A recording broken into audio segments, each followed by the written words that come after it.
ప్రియ సోదరీ సోదరులారా, దేవుని సజీవ వాక్యం విందాము. మత్తయి సువార్త 3వ అధ్యాయం 1 నుండి 12వ వచనం వరకు సావధానంగా వినండి. ఈ అధ్యాయంలో ఒక నూతన వ్యక్తిని పరిశుద్ధాత్మ మనకు పరిచయం చేస్తున్నాడు. ఈ వ్యక్తి విలక్షణమైన మనిషి. ఇతని పుట్టుపూర్వోత్తరాలను సవివరంగా మనకు చెప్పలేదు. నేరుగా అతన్ని ఒక గొప్ప వక్తగా మనకు పరిచయం చేశాడు. ఈయనే బాప్తిస్మకుడైన యోహాను. మత్తయి తన సువార్తలో యోహానును గురించి అంతగా రాయలేదు. లూకా సువార్తలో మరిన్ని వివరాలు ఈ యోహానును గురించి రాయబడినాయి. సరే, మత్తయి శుభవార్త 3వ అధ్యాయం 1-2 వచనాలు చూడండి. ఆ దినములందు బాప్తిస్మమిచ్చే యోహాను వచ్చి ప్రబోధించాడు. పరలోక రాజ్యము సమీపించి ఉన్నది, మారు మనసు పొందండి. ఈయన యూదయ అరణ్యాలలో ప్రకటిస్తూ వచ్చాడు. ఆ దినములందు అంటే ఏ దినములు? పాత నిబంధన కాలమందు ప్రవక్తలు ఉండేవారు. మలాకీ పాత నిబంధన ప్రవక్తలలో చిట్ట చివరివాడు. మలాకీ తరువాత 400 సంవత్సరాల పాటు ఇశ్రాయేలు ప్రజలకు ఏ ప్రవక్త లేడు. దేవుని పక్షాన ప్రజలతో మాట్లాడడానికి ప్రవక్తలు లేరు. ఈ 4 శతాబ్దాల కాలము మౌనకాలం, నిశ్శబ్ద సమయం. దేవుడు మాట్లాడలేదు. దేవుని మాటలు వినబడలేదు. ప్రజలు విచ్చలవిడిగా బరితెగి బతికారు. అలాంటి రోజుల్లో ఉన్నట్లుండి బాప్తిస్మకుడైన యోహాను కనిపించాడు. అతడు ప్రవక్త. లేక ప్రవక్త రంగస్థల ప్రవేశం చేశాడు.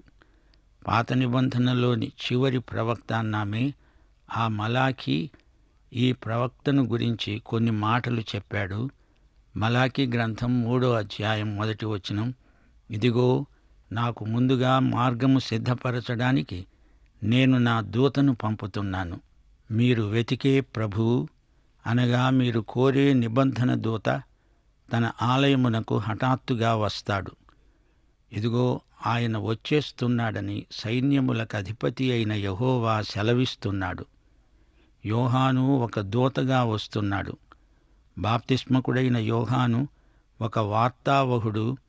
టెలిగ్రామ్ తెచ్చిన మనిషి కాదు, ఆ మనిషి తెచ్చిన టెలిగ్రామ్ మనకు ముఖ్యం. టెలిగ్రామ్య వార్త మీదనే మన మనస్సుంటుంది.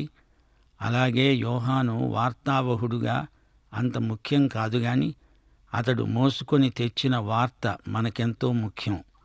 అలాగే యోహాను ప్రకటించిన సందేశం ముఖ్యం. మనకు ప్రసంగికుని కంటే అతని ప్రసంగం ముఖ్యం.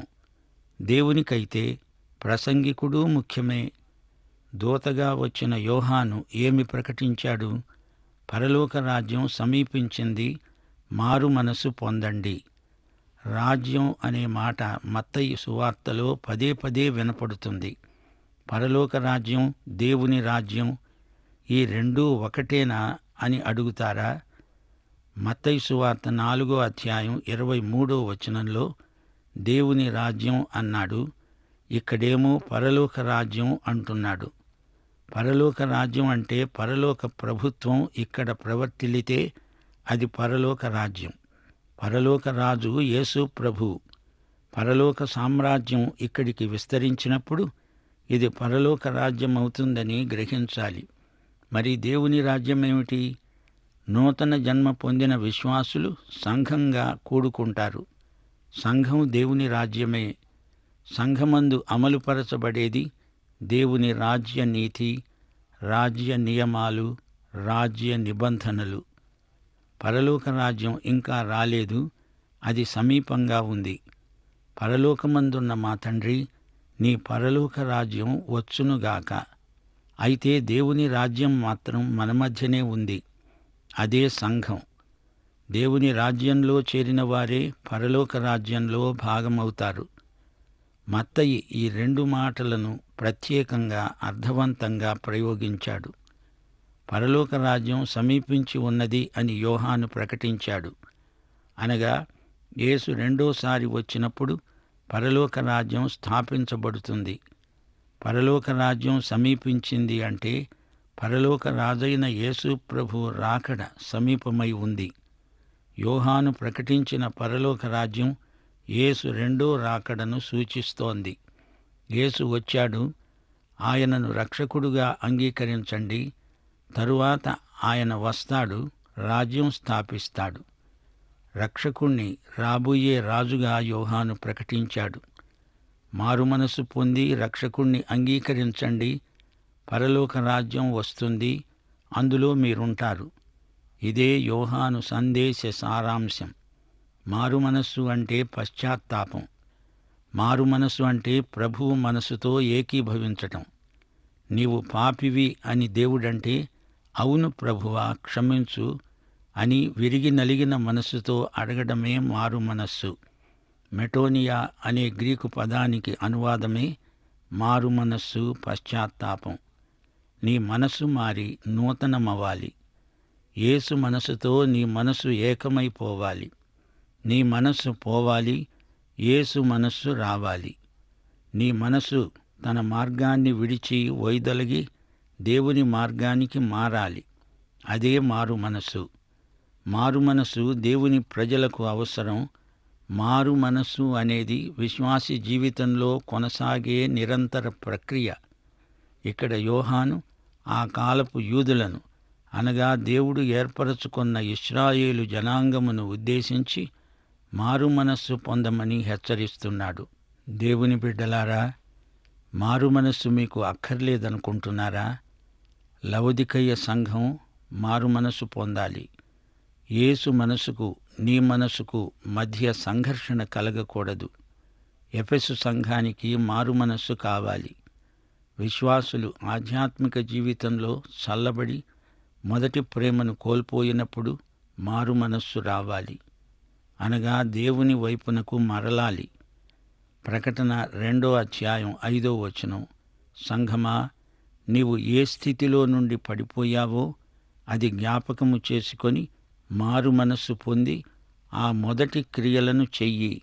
అలా చేసి నీవు మారుమనస్సు పొందితేనే సరి. లేని ఎడల నీ దీపస్తంభమును దాని చోటి నుండి తీసివేస్తాను. ప్రకటన 2:21 మారుమనసు పొందడానికి నేను దానికి సమయం ఇచ్చాను. అది తన జారత్వము విడిచిపెట్టి మారుమనస్సు పొందనొల్లదు. ఇదిగో, నేను దానిని మంచము పట్టించి దానితో కూడా వ్యభిచరించేవారు దాని క్రియల విషయమై మారుమనస్సు పొందితేనే గాని, లేకపోతే వారిని బహుశ్రమల పాలు చేస్తాను. ప్రకటన గ్రంథంలో ప్రభువు సంఘాలను, అనగా విశ్వాసులను మారుమనస్సుకు ప్రేరేపిస్తున్నాడు. విశ్వాసులు మారుమనస్సు పొందాలి. దానికి తగ్గ ఫలం ఫలించాలి.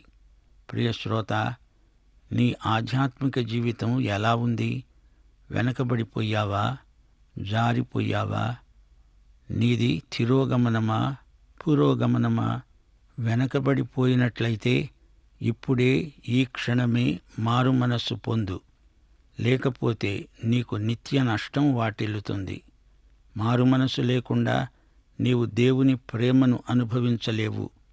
దేవుని కృపాసనాన్ని సమీపించలేవు.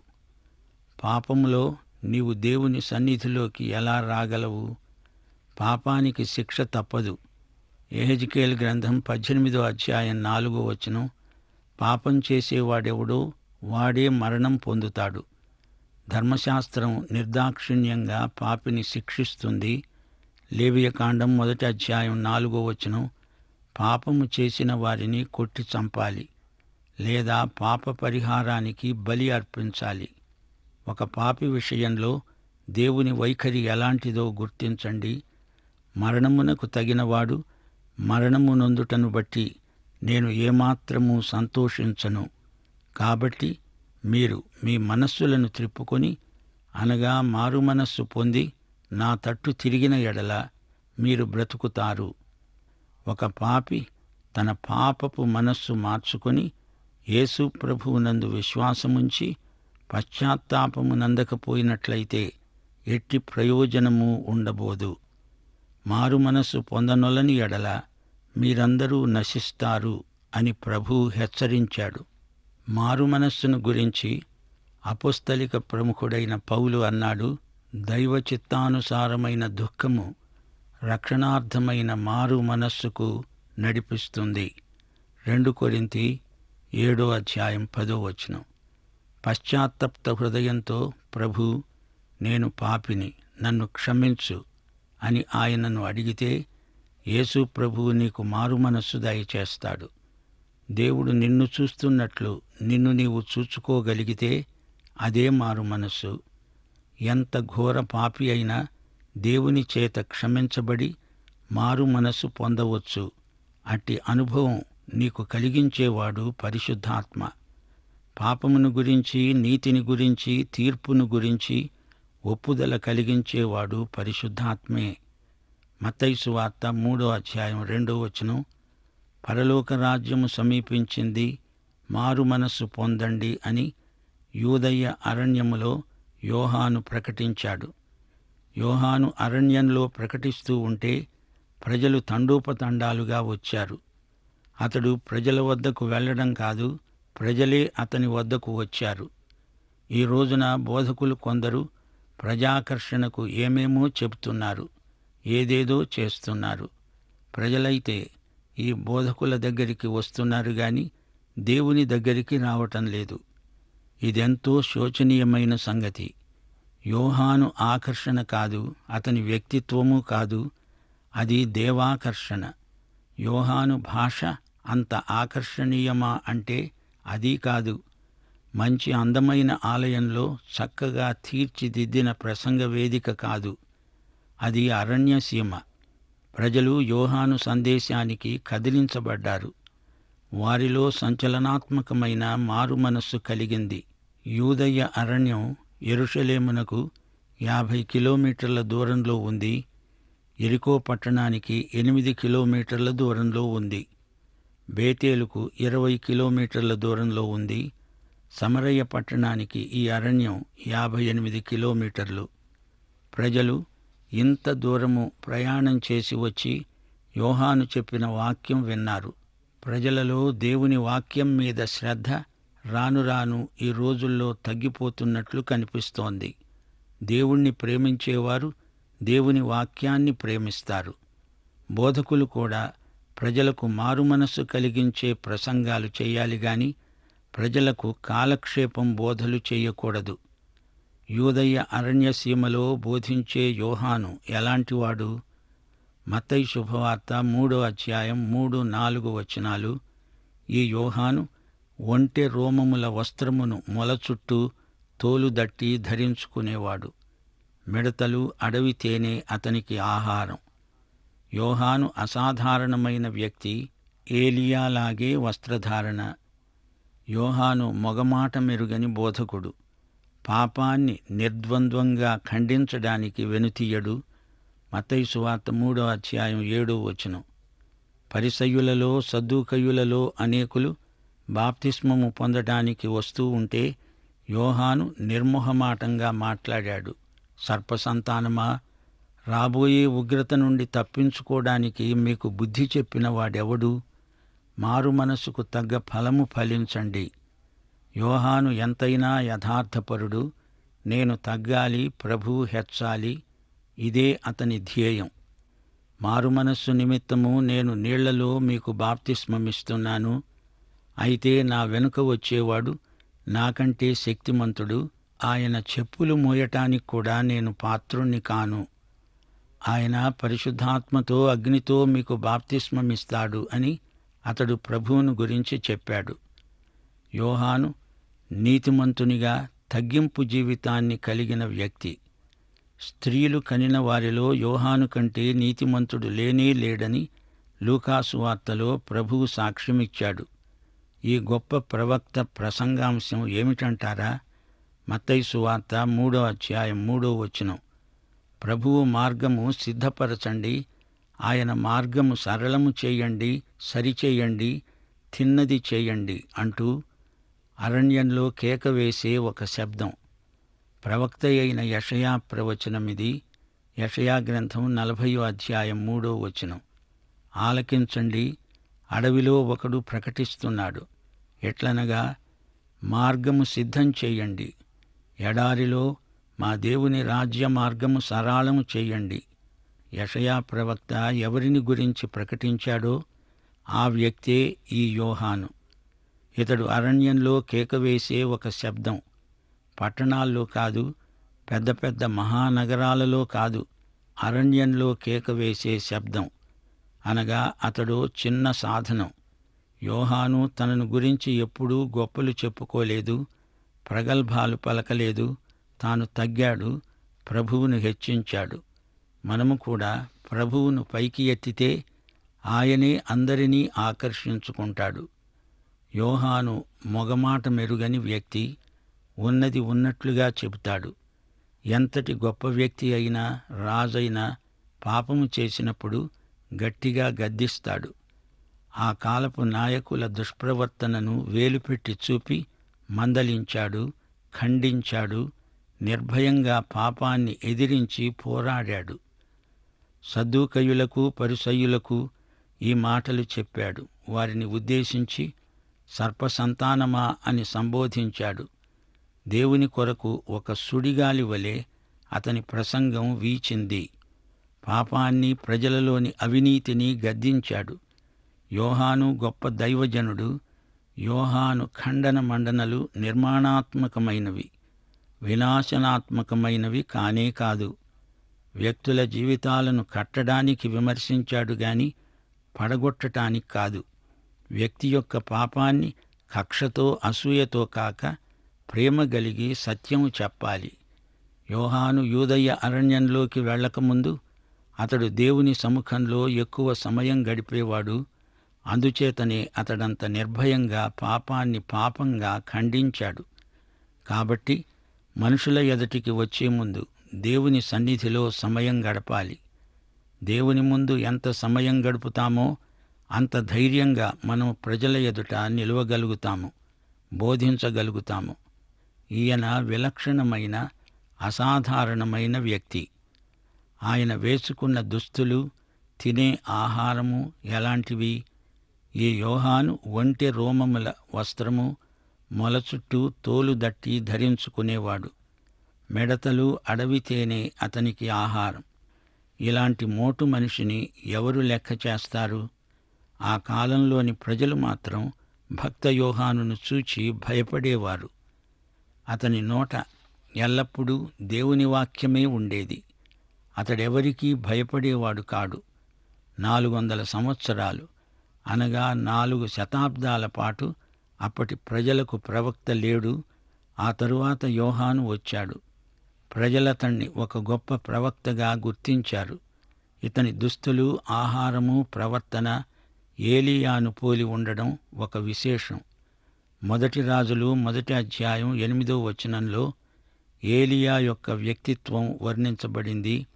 యోహాను జీవితమే ఒక సందేశం. అతనిలో ఆధ్యాత్మిక ఉత్కంఠ, ఎనలేని పౌరుషం కొట్టవచ్చినట్లు కనిపిస్తాయి. అలాగే మనం కూడా పౌరుషాన్ని అలవరుచుకోవాలి. పరిస్థితులతో రాజీ పడకూడదు. యోహానులాగా తగ్గించుకోవాలి. ప్రభువును హెచ్చించాలి. ప్రార్థనాపరులమై నిర్భయంగా సువార్తను అశేష ప్రజలకు ప్రకటించడానికి ముందుకు రావాలి. మత్తయి సువార్త 3వ అధ్యాయం 12వ వచనం. యోహాను అన్నాడు, ఆయన చేట ఆయన చేతిలో ఉన్నది.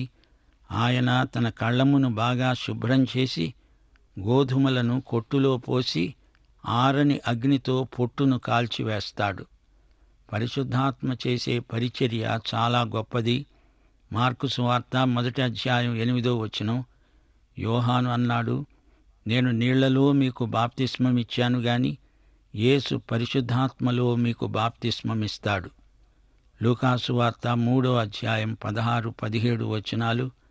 ఆయన పరిశుద్ధాత్మలో, అగ్నిలో మీకు బాప్తిస్మమిస్తాడు. అగ్నిలాగా పరిశుద్ధాత్మ శుద్ధి చేస్తాడు.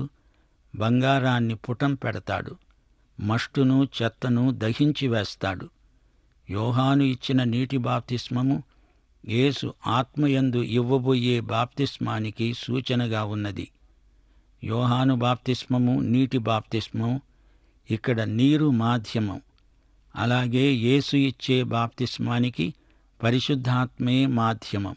యేసు తన విశ్వాసిని పూర్తిగా పరిశుద్ధాత్మలో ముంచుతున్నాడు. అనగా విశ్వాసి పూర్తిగా తనకు చెంది ఉన్నట్లు అది ముద్ర. అగ్ని శుద్ధి చేస్తుంది, దహిస్తుంది. యేసు రక్షణను అంగీకరించిన వారికి శుద్ధి, తిరస్కరించిన వారికి తీర్పు. అంతా దహనమే. యూదులకు యోహాను మాటలు భయం గొల్పాయి. మత్తయి సువార్త 3వ అధ్యాయం 7వ వచనంలో యోహాను వాడిన ఉపమానం ఎలాంటిది? సర్పసంతానమా, అరణ్యానికి నిప్పంటుకుంది, ఉగ్రత నుండి తప్పించుకోవడానికి పాముల్లాగా పారిపోతారా? మీకీ ఆలోచన చెప్పిందెవరు అని యోహాను ప్రశ్నిస్తున్నాడు. మీరు భౌతికంగా అబ్రహాముకు పిల్లలు నిజమే, కాని అంతమాత్రాన మీరు దేవుని రాజ్యంలో ఉంటాములే అని ఆత్మవంచన చేసుకోవద్దు. మీకంటే రాళ్లు నయం. ఫలించని చెట్టు నరకబడి అగ్నిలో పడవేయబడుతుంది, జాగ్రత్త. మారు మనసుకు తగ్గ ఫలం ఫలించకపోతే మీ గతి అంతే. సోదరీ సోదరులారా, దేవుని తీర్పునకు తిరుగులేదు. ప్రభు అంటున్నాడు, నేను ద్రాక్షావల్లిని. ఫలించని తీగె ఎండిపోతుంది, దాన్ని అగ్నిలో తగలబెట్టాల్సిందే. దానికి తప్ప మరి దేనికి అది పనికిరాదు. ప్రభు అయిన యేసుక్రీస్తు వారి కృప, తండ్రి అయిన దేవుని ప్రేమ, పరిశుద్ధాత్మ యొక్క అన్యోన్య సహవాసము మనకందరికీ నిత్యత్వము పర్యంతము తోడై ఉండునుగాక. ఆమేన్.